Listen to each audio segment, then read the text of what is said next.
I'm going to introduce my timekeeper, Emily Hauser. She has the cards.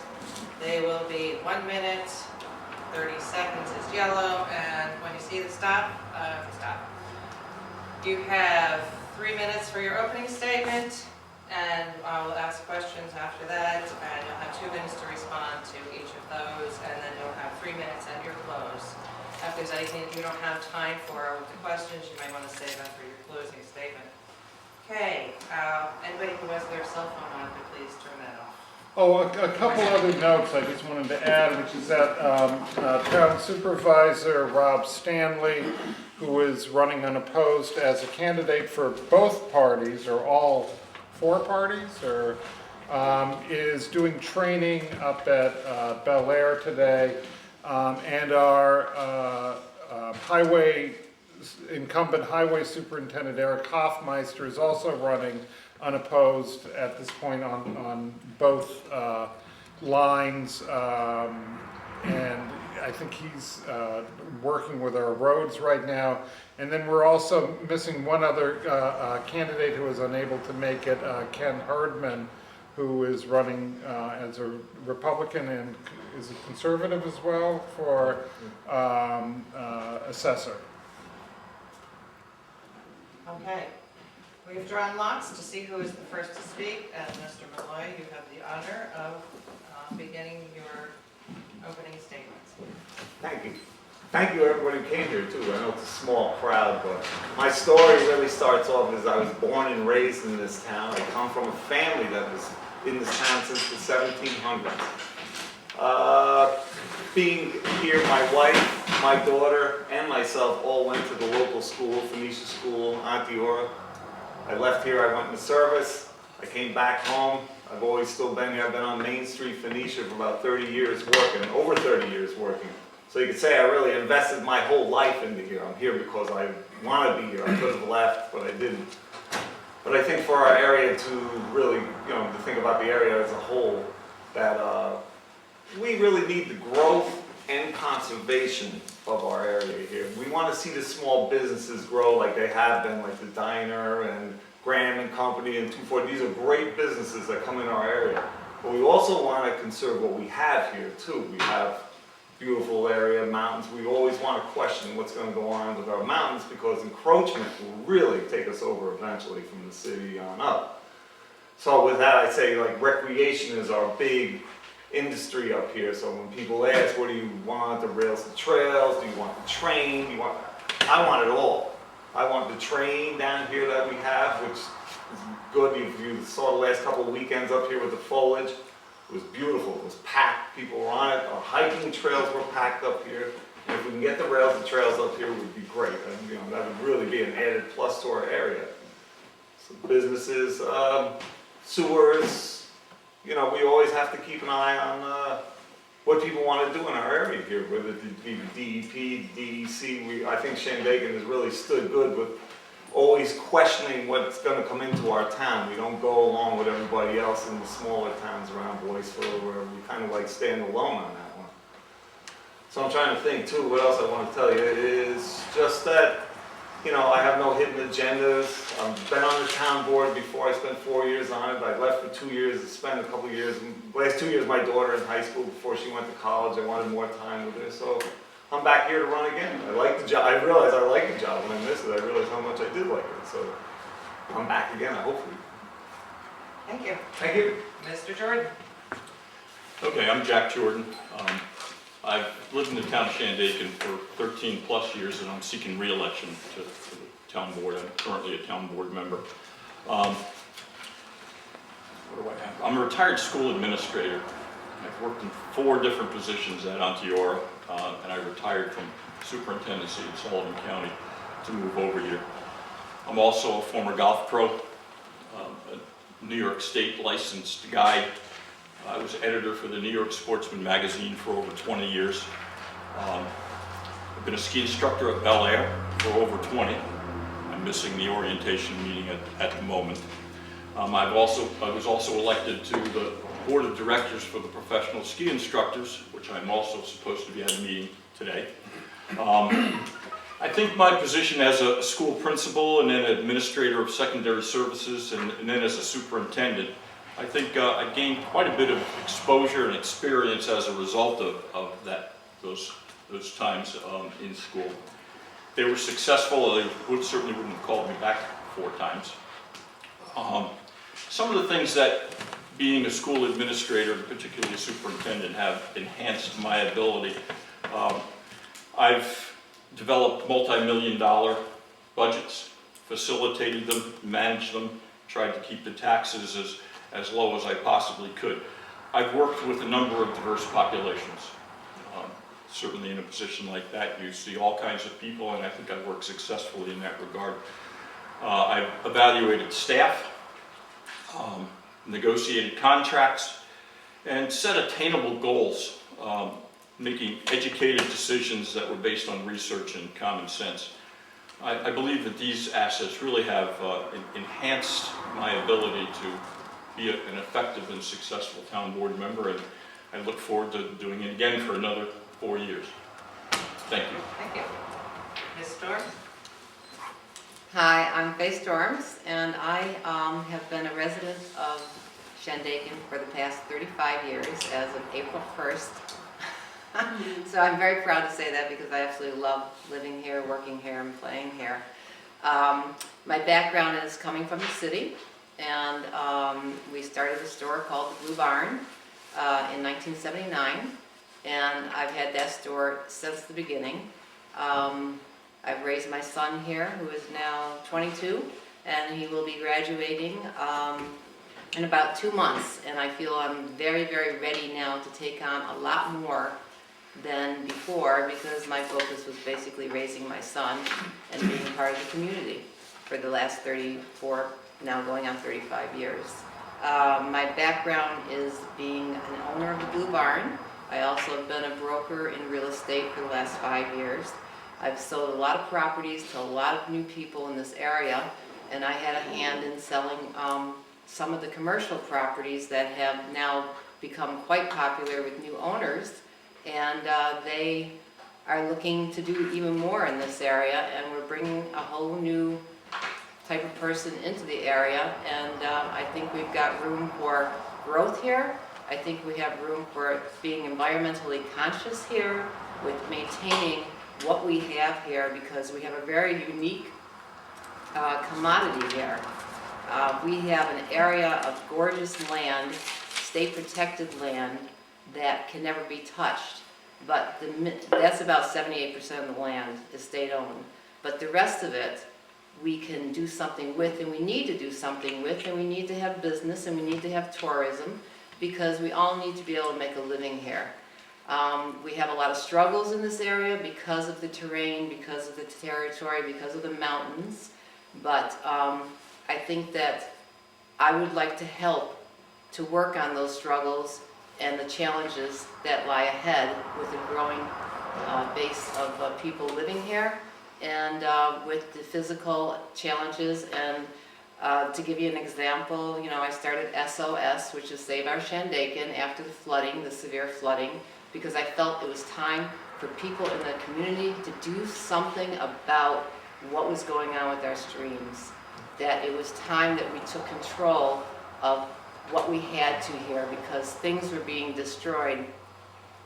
And I'm now on the New York Rising Committee, which is part of a whole New York effort for all the issues related to the flooding, and that's a Governor Cuomo program, and we have meetings every week, and we're trying to design a master plan for this area so that we can first get $3 million in funding and then have future funding for future projects that we'd like to do. Thank you. Mr. Goodwin. Hi. I think most of the folks here know me, maybe not the county folks. But, I've been here since about 35 years. I've had a business in Pine Hill for about 30 years. I really love the place. I came up here from New Jersey. It's a big improvement.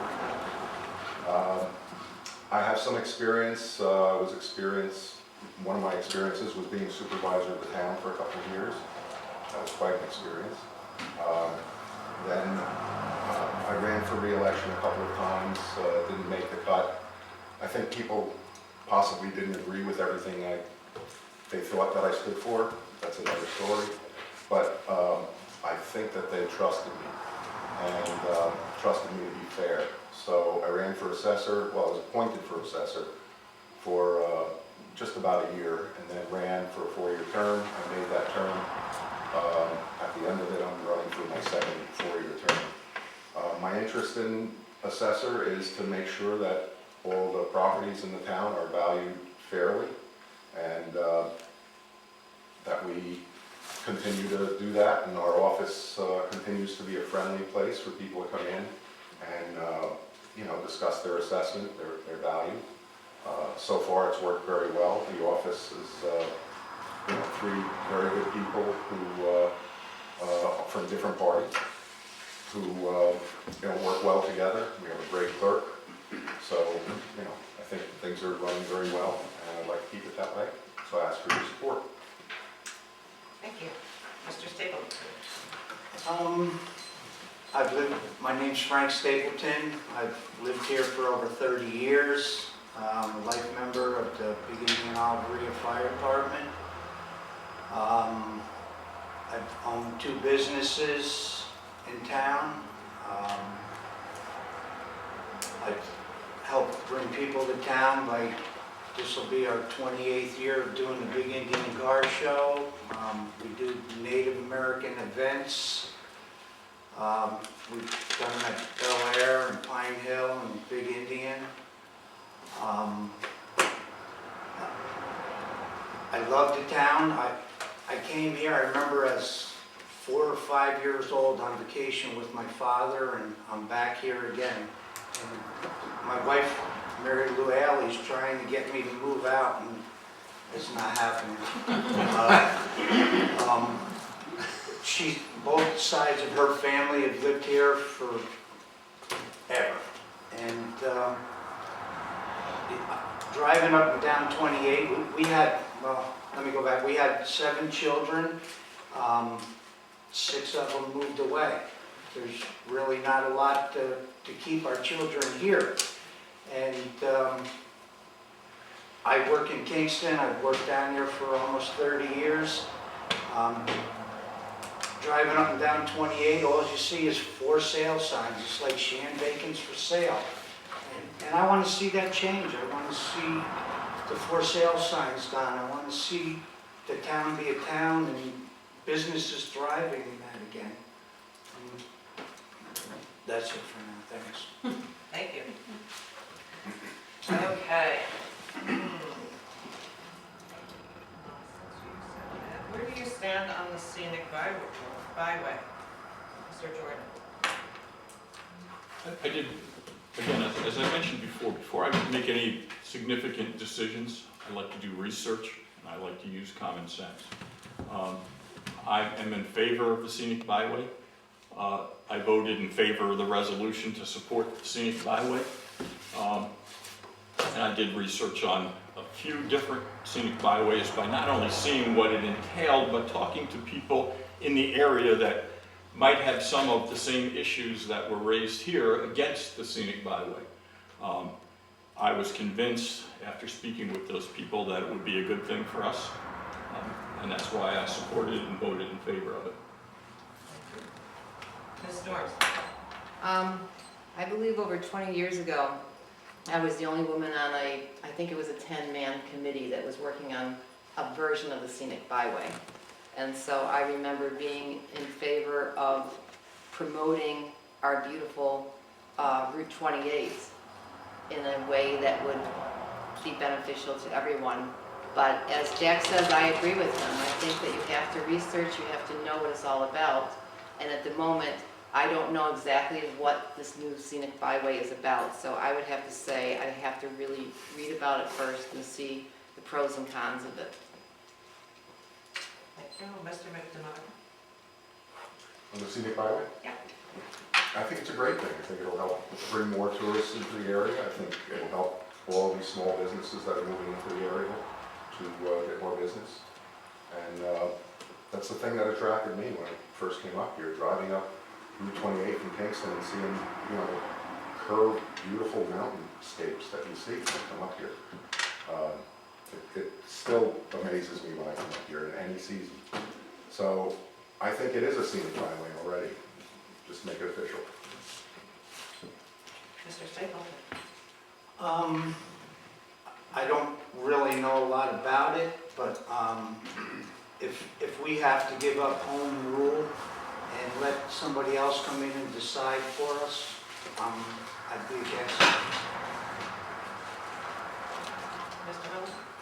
Well, I think the scenic byway is a great thing. I mean, anything to help us keep our area scenic, I mean, the key word there was scenic, that it's good. And I think Peter said it right, that it already is beautiful, so to secure it in there. But I think, like Frank also said too, that we have to watch out that we always maintain home rule, that if we want to expand on Route 28 at some point, that it doesn't come back to bite us, you know. And I think that, but I don't think it really will. I think the scenic byway really preserves our area and keeps the beauty there. It's if all towns stick together, it becomes stronger. So that's the way I feel about the scenic byway. If we're all in it, then we can secure the area and have our own rules.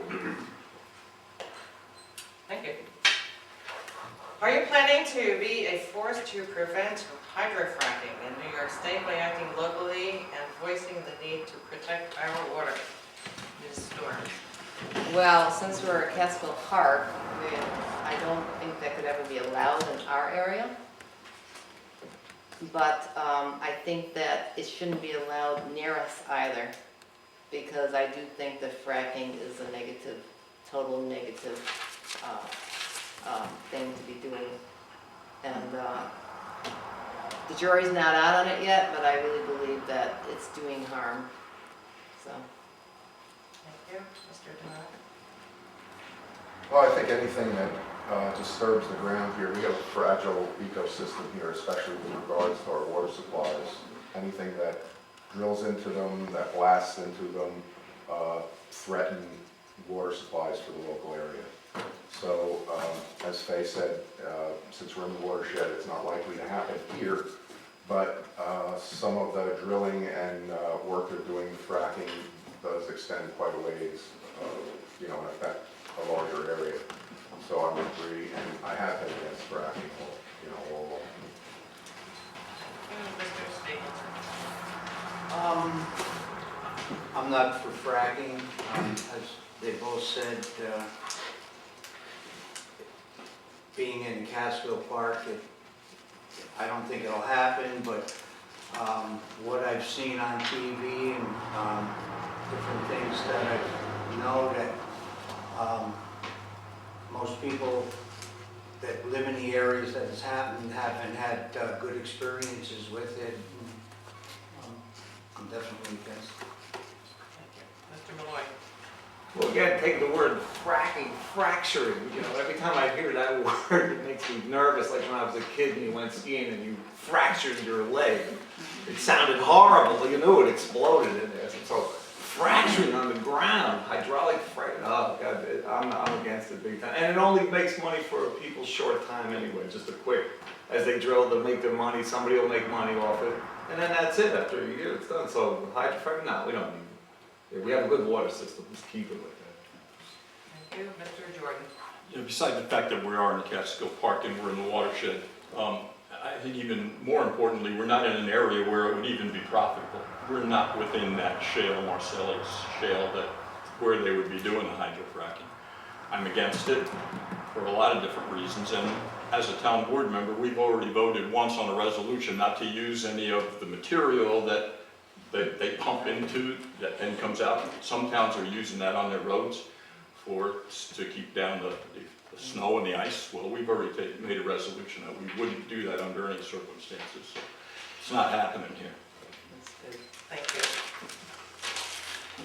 Do you have strong feelings either in support or opposing the Bel Air Resort? Still. Mr. DeMonte? Yeah, well, when I was supervisor, everyone portrayed me being totally 100% against it, and I was involved, not at the table, but in the negotiations with the governor's office, As you know, some environmental groups decided not to sign on to the agreement. We gave the option of trimming it down in size to the original part at Wild Acres, which was already a 400 and some odd room hotel, and was on a flatter ground, was less environmentally dangerous, and they can go for it. My stand basically is it would be great to have some rooms, it would be great to have a hotel of a moderate size, scale for the area, and one that has a chance of actually making it. Thank you. Mr. Stapleton. I'm in favor of it. Anything that would bring jobs and help the economy. They've been going through review after review after review by the state, and I think that by the time they're ready, they should have everything exactly like it's supposed to be. Mr. Malloy? Well, the resort, the first thing, as being a town board member prior, I always think of when we talk about a resort like this, I think about our infrastructure, and I think about our roads, and I think about our fire department, and I think about our police department, and all the extra strain in the building of the resort. As it goes on for years, it's going to put a strain on our town. So how that works out, I'm not saying it can't work out, but it can work out, but that gets me right away, because if somebody gets hurt up there, it's our ambulances that go there, it's our police that go there. If it catches on fire, it's our fire department. So it's going to put a little extra strain on it. But the resort itself, I don't know. I think the main thing that we all have to remember if you're on the town board is to make sure that you pick the right people for your planning and zoning boards to get it right if it's going to be there. I'm sure there's going to be a compromise where something's going in up there, but let's make sure, if I was on the town board, I would want to make sure that my planning board and zoning board all are well informed. We're not stacking the deck with anybody. There's a diverse group on there that we can work and come to a solution with the resort.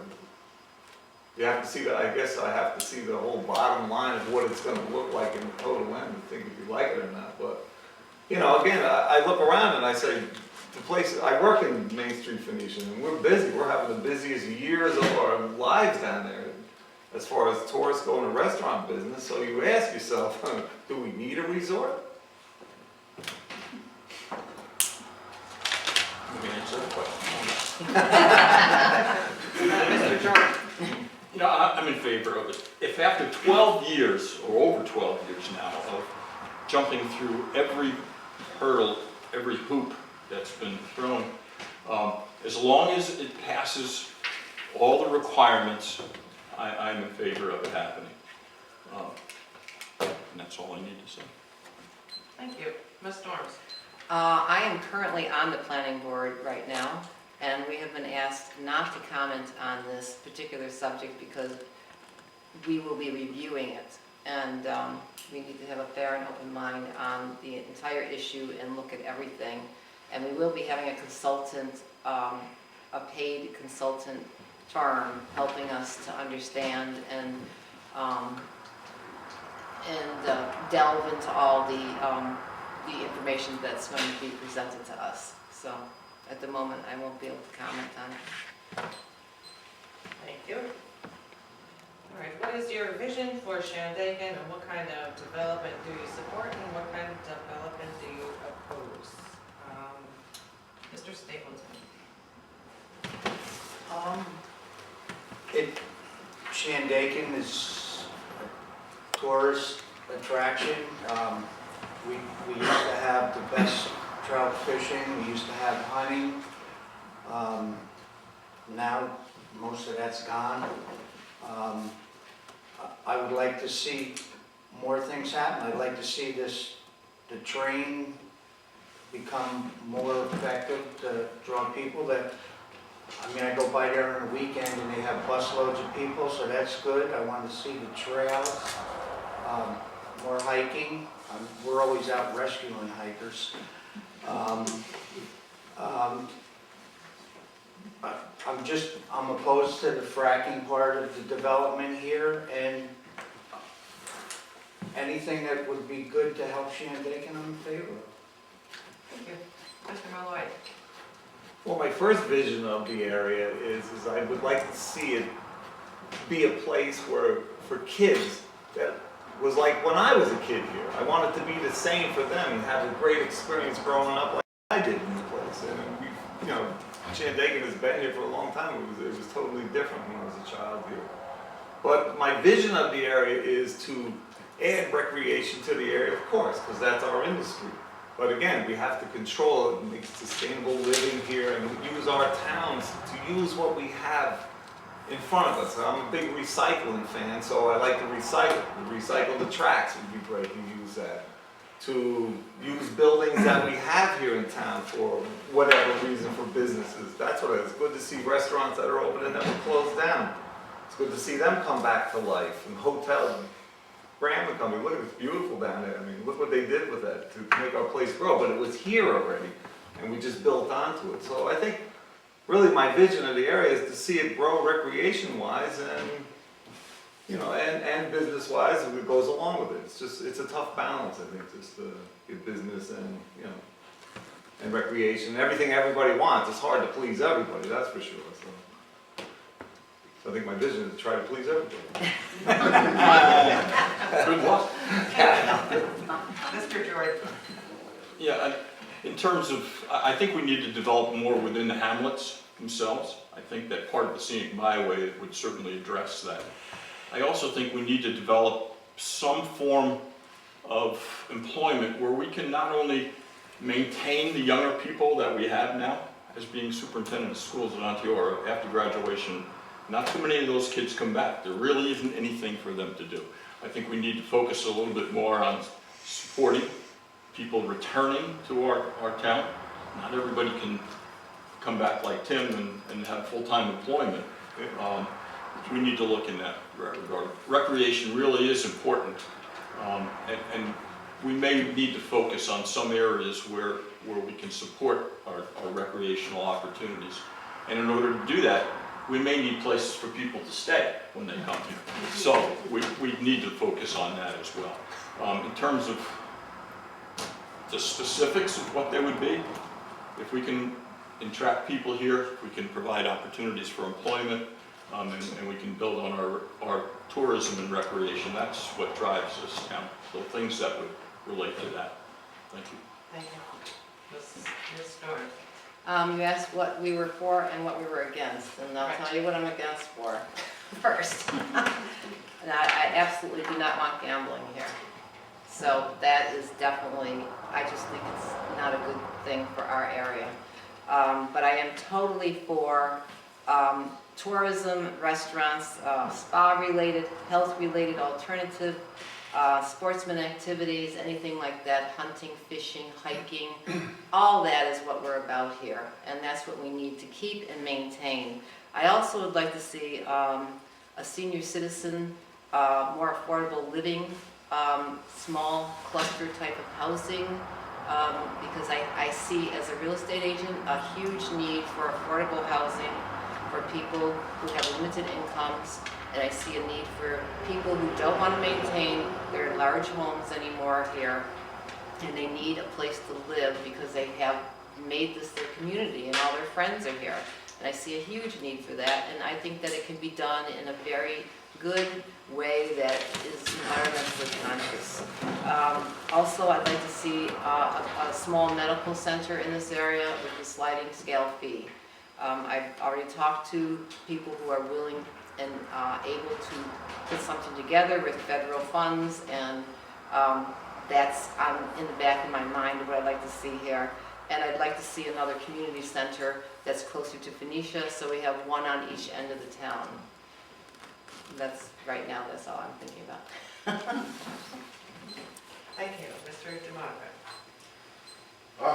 Well, part of the reason why I would like to see the Bel Air Resort somewhat limited is because, again, I know that there is a need for rooms. If we want tourists to come up, they have to have a place to stay. What I don't want to see is, in their current plan, 5 restaurants, gift shops, all the kind of things that are built into a destination resort, which really doesn't help the community. It doesn't help all the small businesses. We have a chance, if we have all those rooms, to build out the main street of Pine Hill. Phoenicia's doing well, and a lot of businesses have been sold there. That's at a crossroads where you can get into Hunter and Wyndham and everything else. Pine Hill is a little more limited in that aspect. Being right next to Bel Air is good, but you know, it doesn't have the same crossroads sort of destination.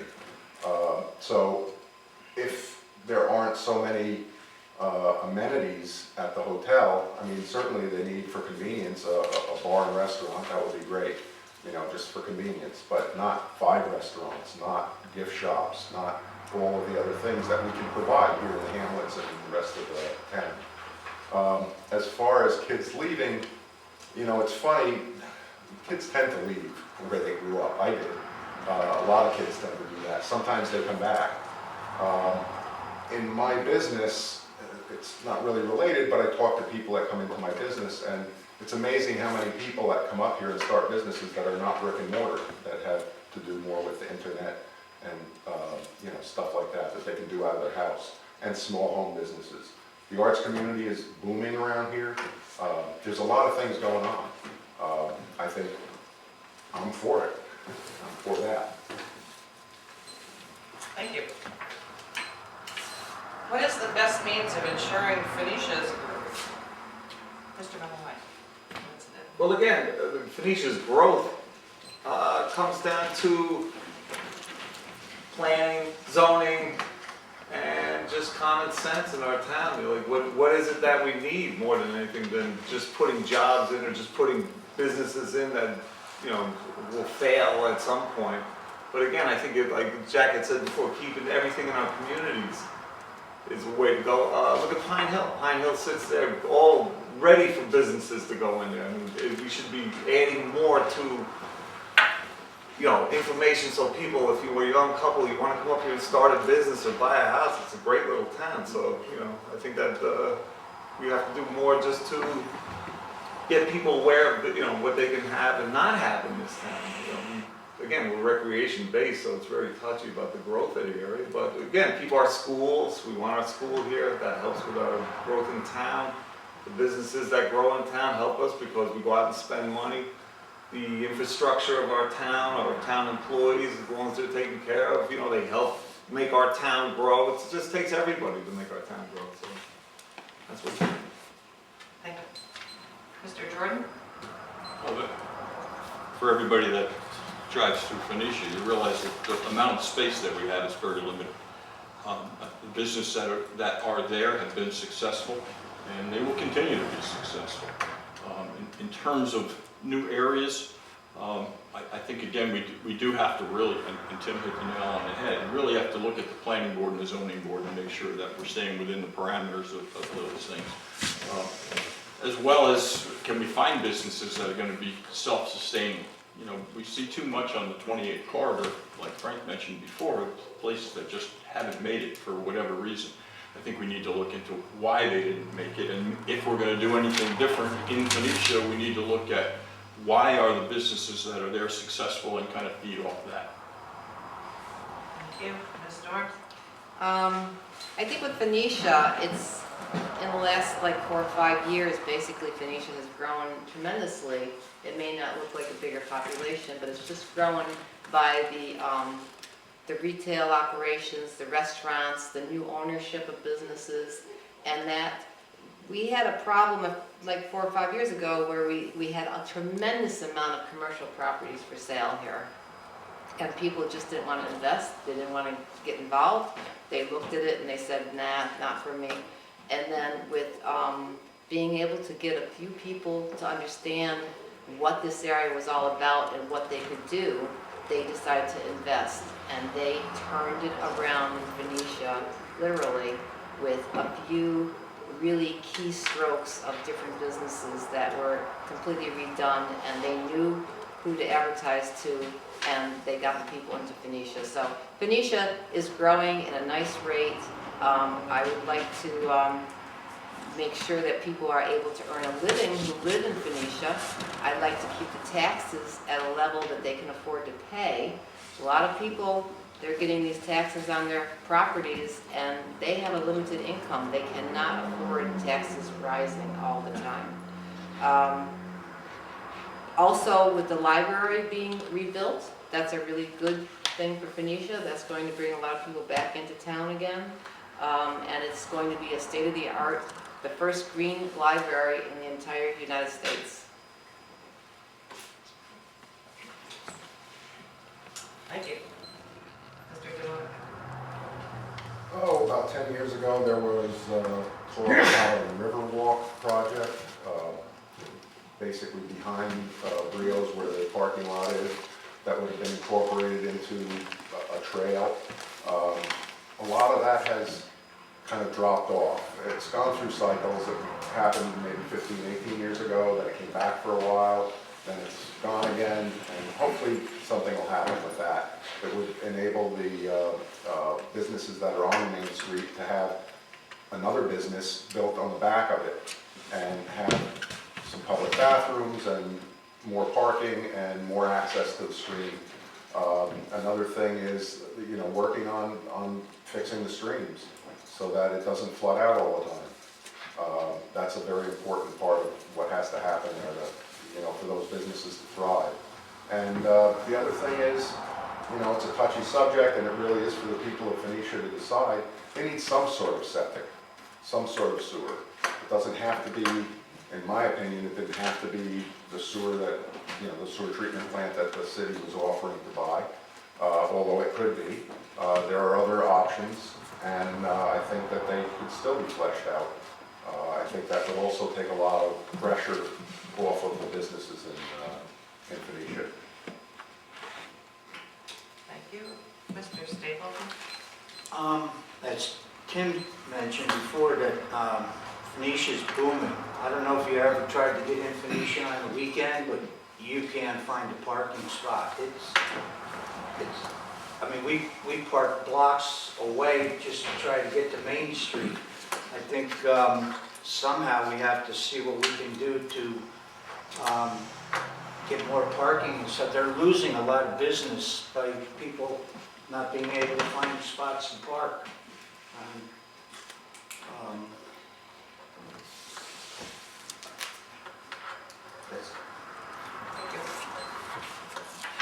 Does the town need involvement with the school district? Start with Mr. Jordan. Well, that was a good place to start. Well, I've been working. we're gonna listen to this one. They go hand in hand. The school district needs the town, but the town certainly needs the school district. I mentioned before about being able to attract people to the area. The school happens to be the major employer, other than seasonal employees at Bel Air. One of my pet peeves is that I'm liaison to our museum in Pine Hill. The school doesn't take advantage of that, and it's not because I haven't made the suggestion, but I think we need to make that a little bit more strongly.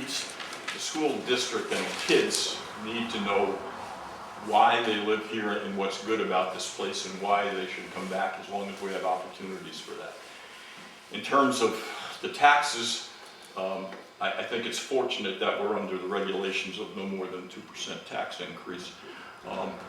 And when I was superintendent, fortunately or unfortunately, depending on how you look at it, I didn't have to formulate that particular budget. All my budgets were formulated in Sullivan County before I moved over here. There are savings that could be had within the school district, and I think maybe they need to reach out a little bit more to people to give them some ideas as how they might be able to hold the line a little bit more and how we could utilize the school a little bit more. I'd certainly like to see more utilization from the community within the Phoenicia School, for example.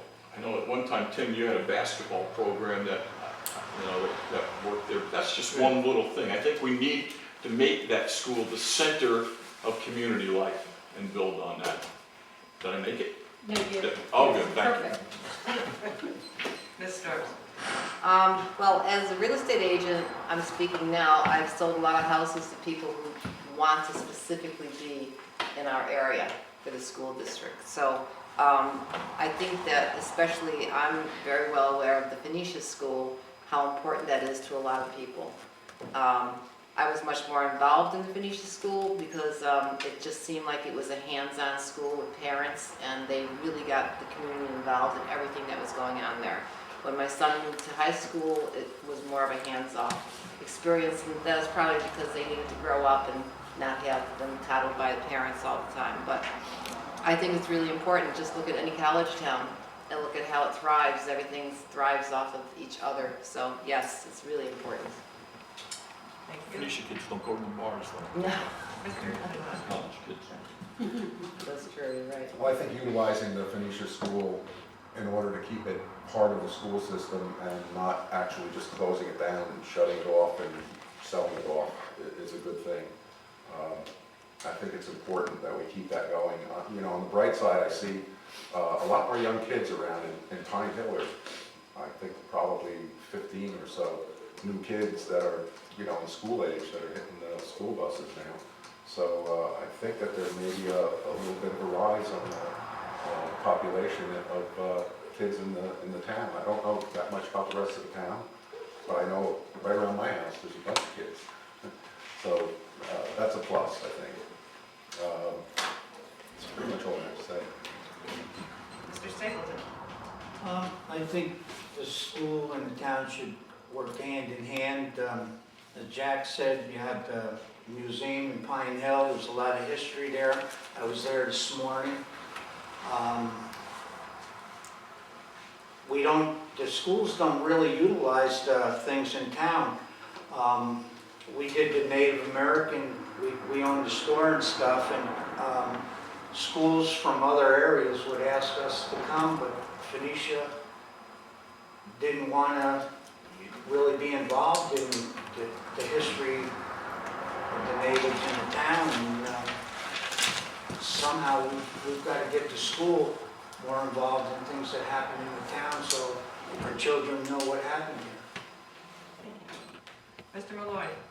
Well, again, I say it all the time, the backbone of our community is the school and, you know, our infrastructure that's here, whether it be the ambulance, whether it be the police, but the school is a big part. And again, like everybody else has said here, that helps sell houses, that brings families out to eat in restaurants, so they have their kids, they come out because they live in this area. They have it there. It's good for kids to have a good sense of their community too. When they go to school, I knew it because I went to the Phoenicia School. And I knew that was home. If I had to be spread out, I was just telling Frank, we walked in, my father went to school here in the 30s, the 20s and 30s. And he went to Kingston, Margaretville, and graduated from Fleischmann's.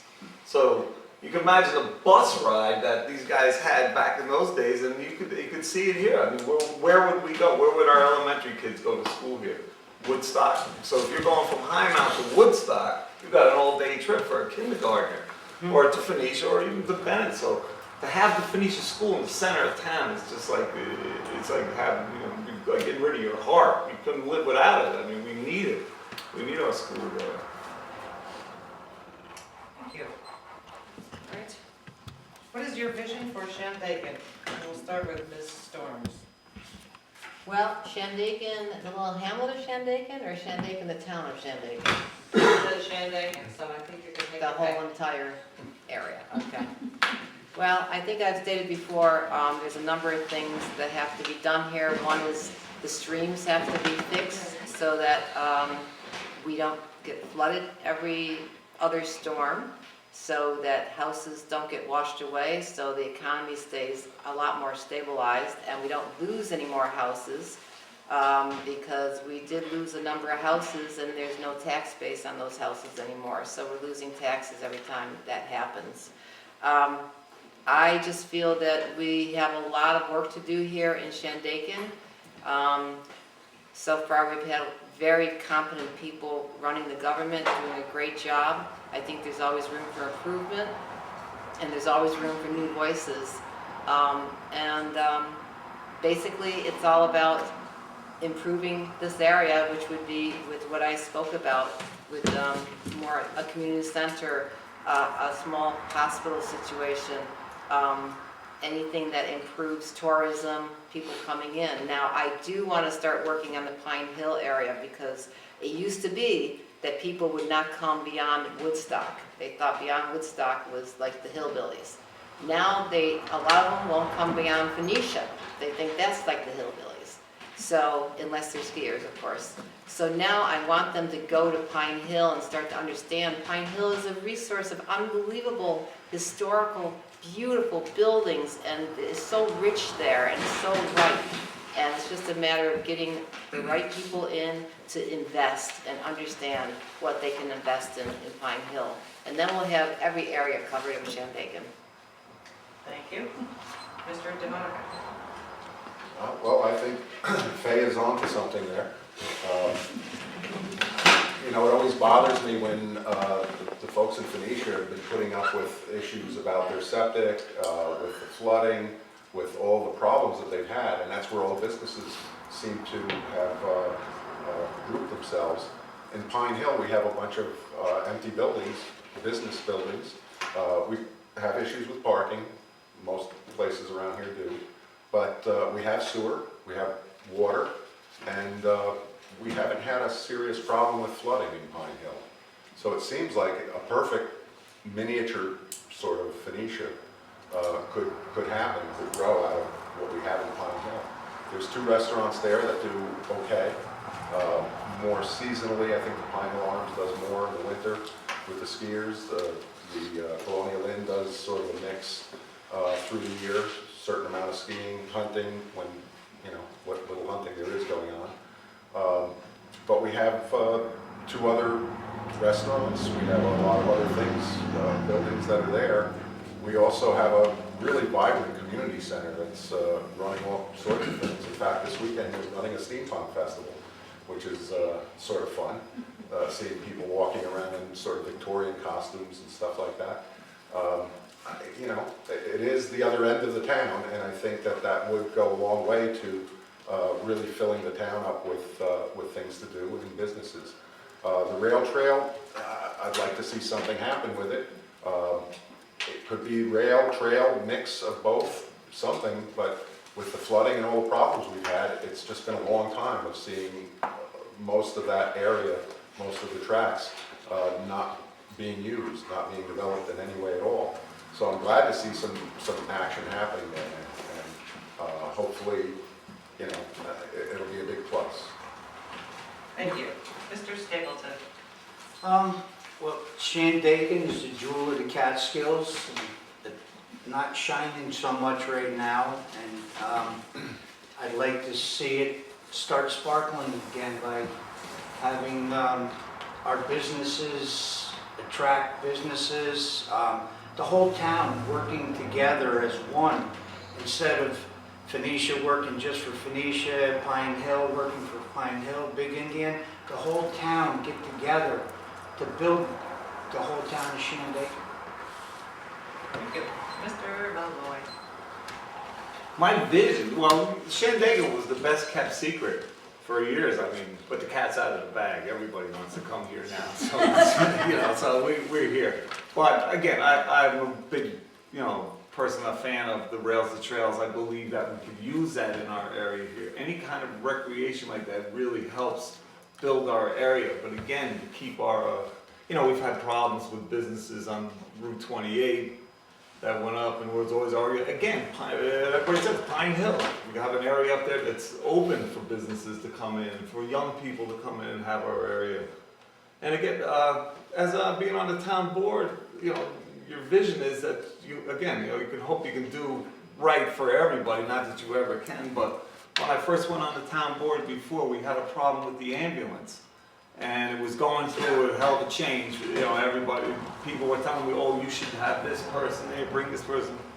But with a good working chemistry with the rest of the town board, we all sat down and we picked out the people who were going to run the ambulance, and we followed their lead, and we had an award-winning ambulance. And I think my point is that it takes all of us on the town board. It starts right at the top that our vision can start to be seen is that, you know, when you start at the top, when your leaders get along together and you can work to make the town one, it seems to have a lot of momentum that brings it through. So that's what I'm hoping, get back on and get the good chemistry going. What, not that it doesn't have it now, I mean, the town board's doing great, but. Thanks, Tim. Was that a paid political announcement? Mr. Jordan. I have a number of things that I would certainly like to see. I'd like to see us to continue to promote economic growth that would increase the tax base within reason in terms of our zoning and planning, and most importantly, our environmental concerns. That in itself would help to keep the tax in line so that we can keep our taxes in check and hopefully make that better for everybody. I'd like to see us maintain and improve on the infrastructure that we now have. Our services with our fire companies, our police, and our ambulance, they're excellent, but we need to maintain that and support them so that they're able to maintain the quality of service that they now have. A big problem that I think that we have in this town is communication. Not just the fact that I didn't know this was happening until, we need cellular service. I was not on the town board when the cell tower went in. It's not in the proper place, as I've been told by many of the people that I tried to get Verizon, Sprint, to get hooked up with the tower.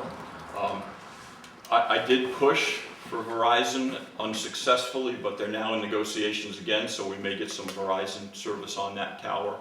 We do have AT&T. Cablevision, looking through the contract with Cablevision, they were supposed to expand into the hollows, into the valleys. Hasn't happened. Their contract is going to be coming up during the next 4-year term if I'm fortunate enough to be re-elected. I'd like to put some pressure on them to get them to do that. I also put pressure on Mariner Tower because if they didn't get a server on that tower, they were going to have to take it down. And when I made that perfectly clear to them, heaven forbid they found somebody. I'd like to expand our recreational and tourist opportunities, I mentioned before. I'd really like to see the Esocas Creek return to its once famous trout stream.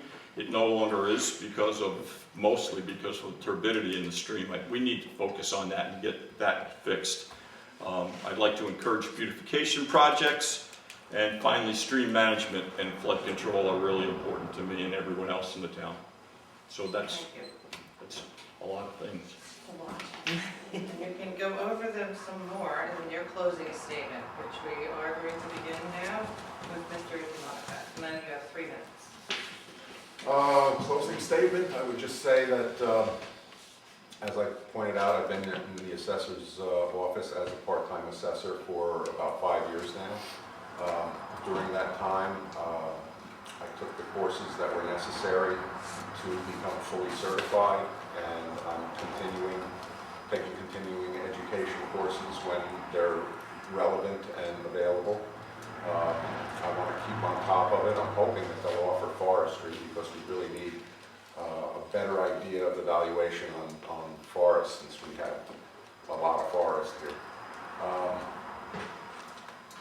I'd like to continue working with the people in the office who are great, and continue to offer, fair assessments, fair valuations for people in town. Thanks. Thank you. Mr. Stapleton. As Jack said, I'd like to see some kind of communication being with the emergency services. It's difficult to communicate with anybody when you're out on a call. We need cell service. The town needs a lot, and I'd like to help get it. That's it. Thank you. Mr. Malloy. Well, I'd like to say that closing statement that what everybody you see here running for office, my hat's off to, because this is really grassroots politics is something. I mean, all you two out there, you know that. We don't hide behind cameras on TV somewhere. We're actually out in the crowd. So, but myself, I like that. I thought I left it for 2 years. I was on the town board and I left, and I realized how much I liked it and the patience I had for it. Didn't bother me at all when people, I actually welcome people to call me and tell me what the problem is. I never, found any problem with that. And I had a good working chemistry with the town board, and they had patience with me too, I'm sure, I didn't know. You don't go to school to do this, you just get the job and you thrust into it, and it takes some good chemistry to work together with the other town board members. And again, everybody here, my hat's off to it. It's a tough thing to come out and do this. Believe me, sit up here talking stuff, but, So with that, that's it. Thank you. Mr. Jordan. I'd like to thank everybody that put this together, for the opportunity to be here, get me out of 3 days of meetings in Albany. It really has been a privilege and an honor for me to represent the town and its residents for the past 4 years. I've tried to do so fairly and responsibly. I'm proud to live here. I'm proud to have served, and I really look forward to being able to serve the town for another 4 years. And for those of you that plan to vote for me, thank you for your support. Thank you. Ms. Storms? I guess I'd just like to say I'd be proud to serve with any single person at this table right now, because I think you're all dynamite. So I know that this town will choose what's best for it, and I think this town is very special because we take care of our own. If there's an issue, there's a fundraiser. If it's a house that burns down, there's a fundraiser. We take care of our own, and we respect people who live here, and we love our area. So with that being, I just want to say, I don't have a pause button. I work extremely hard.